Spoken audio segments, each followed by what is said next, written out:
Welcome back everyone to Formula 1 2020, round 9 of the season. Welcome to the Tuscan Grand Prix, a brand new circuit in Formula 1's history, Mugello. Ferrari's 1000th Grand Prix, a great drive from Charles Leclerc yesterday, P5 on the grid.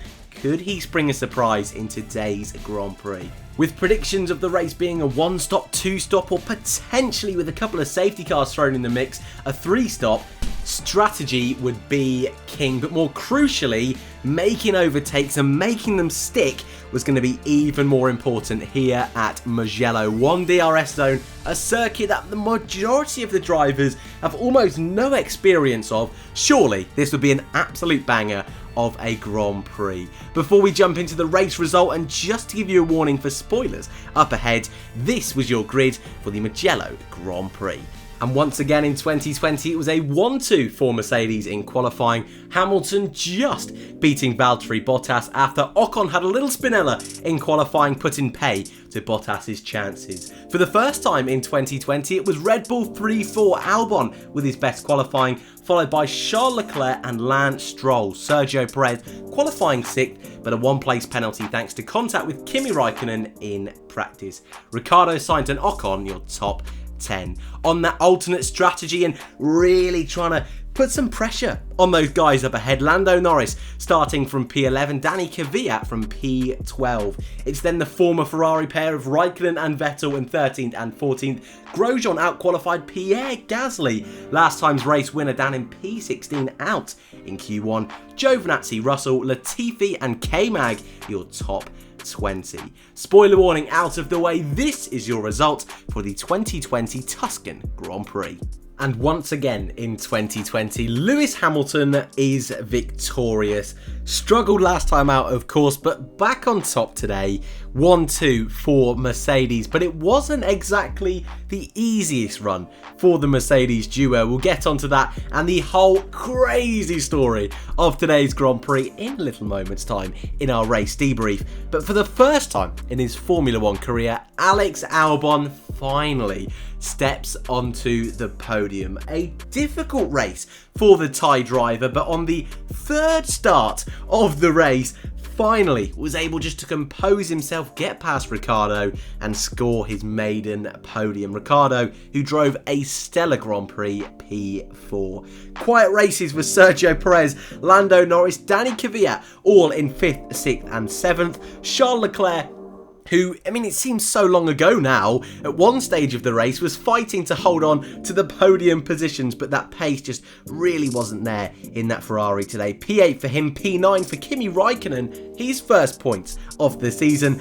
and Sebastian Vettel, for the first time since the Spanish Grand Prix, finally scores points.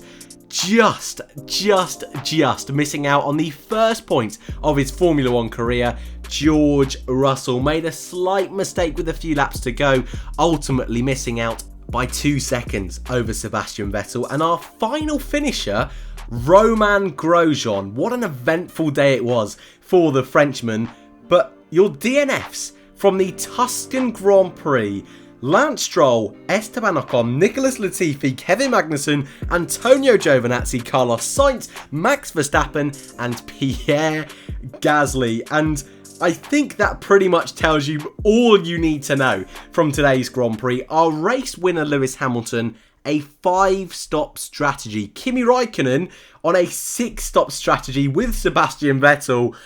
Goodness me, was that a carnage Grand Prix? Some huge incidents at the beginning, some massive talking points with 2 red flags, not 1 but 2 red flags, 3 standing starts during the Grand Prix, a safety car restart that went wrong. Just a little bit of everything in today's race. And yes, the result isn't the craziest result in the world. We're not quite, we are missing out on that midfield podium. Ricciardo didn't quite have that little bit at the end to hold on. But I think rather than like we normally do in our race debrief, sometimes we start from the front and work our way backwards, and sometimes we do that the opposite way round. But I think it's best to start off with those 2 incidents, the 2 behemoths of incidents we saw, probably the 2 biggest crashes of the season. Lance Stroll also a little bit later on having his own crash, which was a huge impact for the Canadian driver. But we'll start off with the start of the Grand Prix. Max Verstappen, before we even got going, having some kind of power unit issue. And on the start of the Grand Prix, made a great start initially in that first phase, while Lewis Hamilton dropped way back into the clutches of that midfield.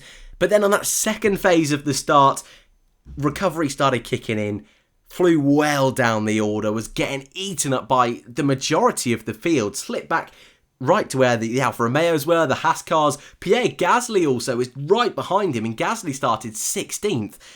But ultimately, contact between Raikkonen on the inside, Gasly getting involved in a sandwich, Grosjean on the outside, all of them making contact and flying into the back of Max Verstappen. Just in front of that incident, we had Carlos Sainz and Lance Stroll making contact. Max out of the Grand Prix, Pierre Gasly out of the Grand Prix, Grosjean into the barriers, beached in the gravel, but somehow, despite making a big contact with the wall, damaging his floor massively, got it out of the gravel and got going again, worked his way back round to the front of the safety car queue, red flag. I think it was a racing incident. No penalties were given for that particular crash. I think if you're going to put the blame at anyone's door, I personally would give it to Kimi. But even Kimi had a little snap of oversteer, was squeezing to the right a little bit, would have had no idea there were two cars on his right, so perfectly fine to give that a racing incident. Max, innocent bystander. Pierre, innocent bystander. Grosjean couldn't really go anywhere unless you went onto the gravel himself, so racing incident. That is the nature of this circuit. We saw very similar incidents with Formula 3 this morning and Formula 2 yesterday, and that spicy start to the Grand Prix, well, it didn't end there, did it? Because on the safety car restart, only a couple of laps later, Bottas nicely weaving, just waiting until we get to that start-finish line to bomb it. Camera pans over, and whilst we see Bottas have a great restart, Hamilton coming up behind him, Albon and Ricciardo getting in the mix, in the background we saw absolute carnage. Several cars involved, Giovinazzi, Magnussen, Latifi, Sainz, a huge impact. Looks to be, we haven't quite seen all the onboards just yet. Formula 1 were quite specific on what they were showing, but it looked like Latifi and Magnussen were a little bit too eager on the restart, floored it a little bit early, had to slam on the brakes, both of them, caused a big concertina effect. Giovinazzi bang into the back of Magnussen, I believe it was. Sainz involved as well. Giovinazzi's car almost flipping upside down. You could see the floor from the onboard of Carlos Sainz. Latifi, he was flown off into the barriers further down the road. Magnussen then again flings back across into Carlos Sainz. All of the drivers, Carlos Sainz seemed to have a bit of a kind of bruising or injury on his wrist, it seems, at the moment, but should be okay for racing in a couple of weekends' time. And all of them, for the most part, appeared to be okay. But we saw from the onboard of Romain Grosjean and Sebastian Vettel how those two were able to avoid that carnage. I will never know, especially Romain Grosjean. That is one of the scariest onboards I think I've ever seen in Formula 1. So much carnage. You got Giovinazzi flipping on top of Carlos Sainz. It looked like some debris maybe have even hit Carlos Sainz in the head as well. Thank goodness for the halo. I think we've seen enough incidents now to really warrant the use of the halo in Formula 1. But at that point in the Grand Prix, we got a red flag, and I really did find myself thinking, how on earth is Romain Grosjean still in this Grand Prix, in the barriers on lap 1, just missing out on contact on that safety car restart? And we were down to 13 drivers at that particular stage of the race, with Esteban Ocon, who wasn't involved in that incident, brakes on fire, ultimately having to retire during that red flag period. So we got underway once again. Alex Albon, eaten up by the field, sent miles back down the order and struggling behind the likes of Lance Stroll, Daniel Ricciardo. And then we kind of got the race we more or less expected from Mugello. One that was tricky to overtake, and when you did make overtakes, you really had to make them count. Ricciardo and Renault did a great little strategy of an undercut to get in front of Lance Stroll. And the race then settled down a little bit. We were waiting to see if cars did do that second stop. Ultimately, it was Lance Stroll, and we're not really too sure. A rear failure of some kind, it looks like, very similar to what we saw with Danny Kvyat at Silverstone in one of the earlier Grand Prix this season. But some on board suggesting that maybe a bit of front wing flicked up off Stroll's front wing and flew into his rear tyre, gave him a puncture at the Arrabbiata corner, I think is the official name of it.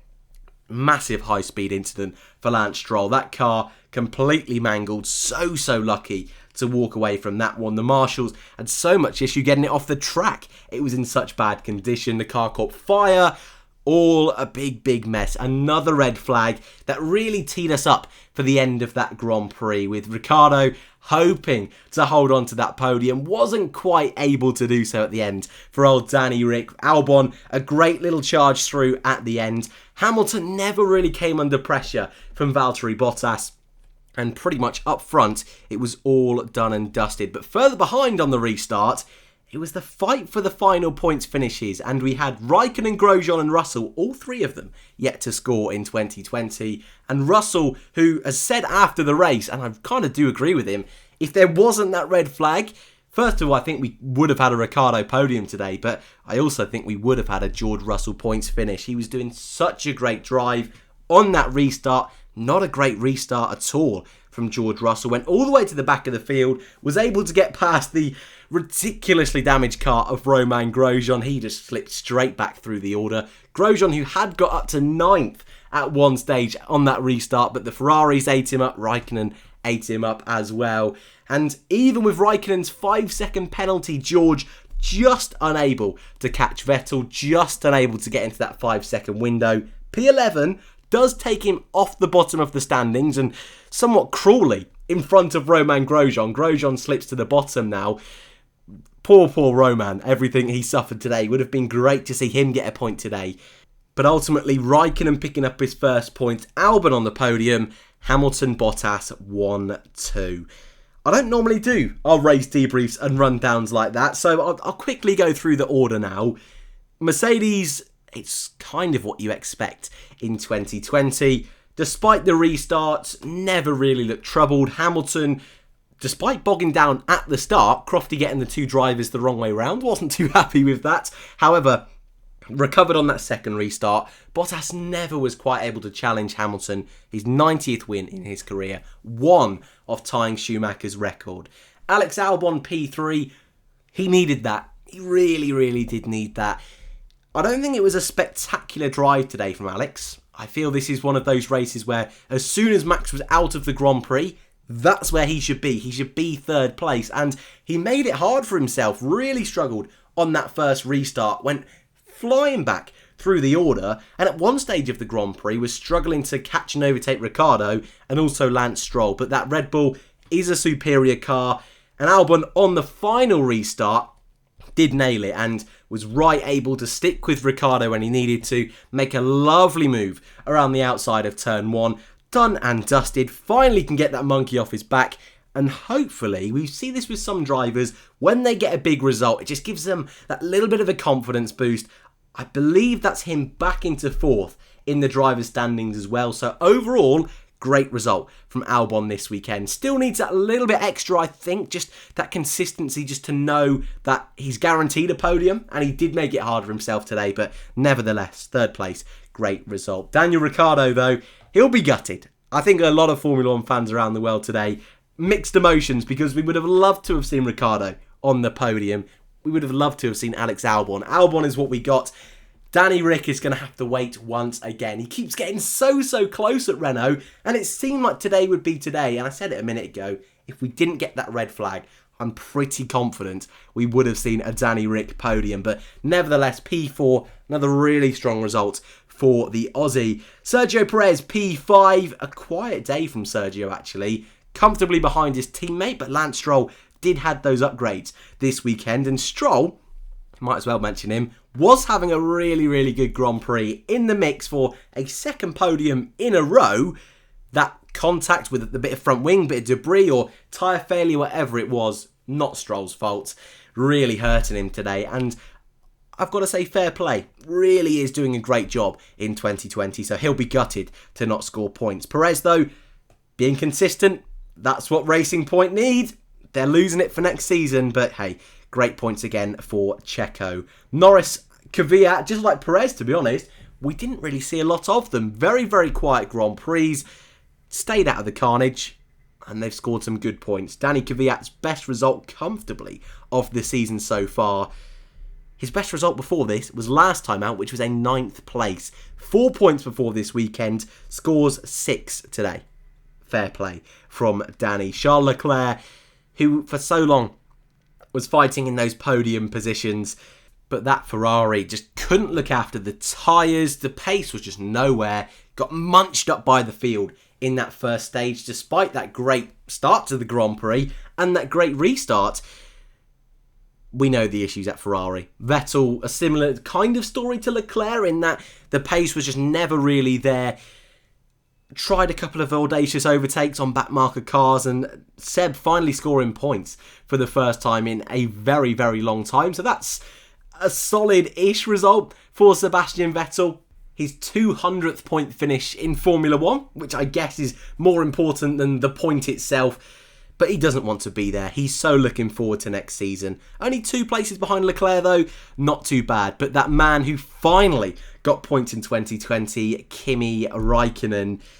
A messy day from Räikkönen, I think is more than fair to say. Got that 5-second penalty for cutting the pit. I was going to say overtaking the pit line, but cutting the white line, entering the pit lane. Almost missed out on points, but I think Vettel and Russell fighting a little bit too much. Both of them making mistakes in that battle to just hold on to the points has gifted Räikkönen his first of the year. Russell, who was having a clean race, a consistent race in the points. Ultimately, that difficult restart at the end putting pay to that. And Grosjean, the driver who was just endlessly involved in crashes, in incidents, getting away with it. That lap 1 incident in the wall, just missing the carnage on that restart. Contact with Räikkönen as well halfway through the Grand Prix. It just seemed to all be going on. And he was just dragging that awful car home that had so much damage on the floor. It's kind of like a shark had kind of taken a big bite out of it. Ridiculous, and fair play to him for limping over the finish. And it was one of those races where you've got to be in it to win it. He was in it. Sadly, he didn't win it, and no points for Roman. And that pretty much sums up your Grand Prix. Now, before we jump on to Driver of the Day and race rating, also our Formula 2 report first, let's take a look at the very much changed drivers and constructors standings. No change at the front. In fact, it's an even bigger lead for Lewis Hamilton. Valtteri Bottas P2. Max Verstappen not scoring today is now 25 points, a whole race victory behind the Finnish driver Bottas, but he's comfortably in front of 4th place Lando Norris. Quiet race today from Lando, but moving up into P4. Albon with that podium, P5. Lance Stroll, gutted for him today, drops down to 6th. Ricciardo moves up to 7th. Leclerc, Perez and Pierre Gasly, your top 10. Failing to score today, Carlos Sainz remains in P11, likewise with Esteban Ocon, but scoring for the first time since Spain, Vettel up to 13th. Danny Kvyat overtaking Nico Hülkenberg to move into 14th, but the Hulk still hanging on in the top 15. Räikkönen, his first point of the year in 16th. Giovinazzi 17th. Magnussen, the only other driver to score. Latifi, Russell and Grosjean, who's not on screen, your top 21. Your constructors looks like this, with Mercedes continuing to extend their lead. Red Bull in 2nd. McLaren now taking a nice chunk above Racing Point in P3. A strong weekend for Renault gets them even closer to the Pink Panthers and even further away from Ferrari. Ferrari again falling back into the clutches of AlphaTauri. Alfa Romeo extend their lead over Haas. Williams yet to score. Before we jump on to Driver of the Day and race rating, here is your Formula 2 report for the Tuscan Grand Prix.